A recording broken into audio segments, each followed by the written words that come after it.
而家示範 ManDB 系統點樣 send WhatsApp 出去俾啲客戶度。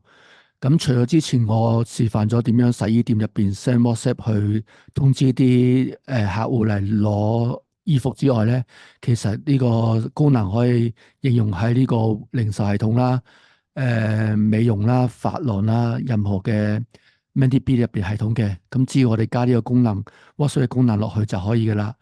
咁點樣用呢個 WhatsApp 功能咧？其實我哋就寫咗個程式嘅，咁就係呢個。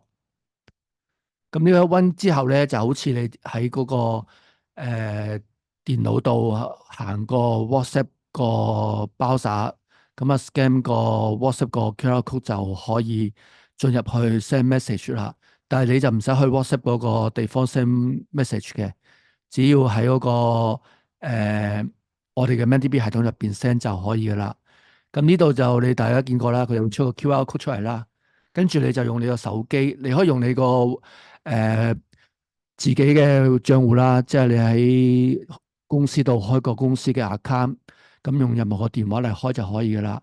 咁就好似你以前咁樣咧，就 scan 呢個 QR code 落去，就可以登入去嗰個WhatsApp 度噶啦。咁咧，我而家試下登入啦。咁咧掃完之後咧，就會好似可以用個包晒啦，login 入去個WhatsApp 度噶啦。咁啊 WhatsApp 度你可以去 send message 出去，用呢個包晒 send 啦。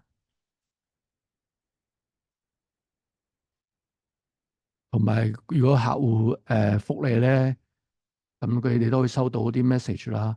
咁當然啦，我哋就唔會用呢個嚟 send message 嘅，我哋會用我哋嘅零售系統去 send message 嘅。咁呢個零售系統加咗呢個 WhatsApp 功能咧，咁我哋就可以 send 啲 message 過去噶啦。咁呢個就直接就會 send 去俾個客噶啦，即係好似你見到呢個咁樣測試成功就會 send 咗個客。咁客收到呢咁嘅短信之後，佢哋可以覆 message 嘅。你見到 yes yes，咁見到佢打咁樣 message，咁啲客就會 send message 俾你。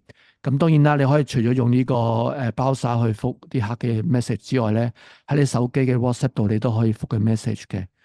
咁呢個功能咧，除咗可以加喺個零售系統度啦，即係好似而家呢個咁樣。咁呢個測試成功，其實你就係可以做呢個銷售嗰度可以 send message 啦，喺個客戶管理可以 broadcast 啲 message 俾啲客戶啦。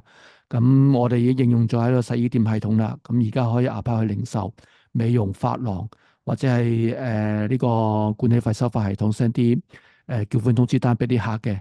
咁如果你需要呢啲功能，可以聯絡我哋，我哋幫你獨身訂做一啲 WhatsApp 嘅功能。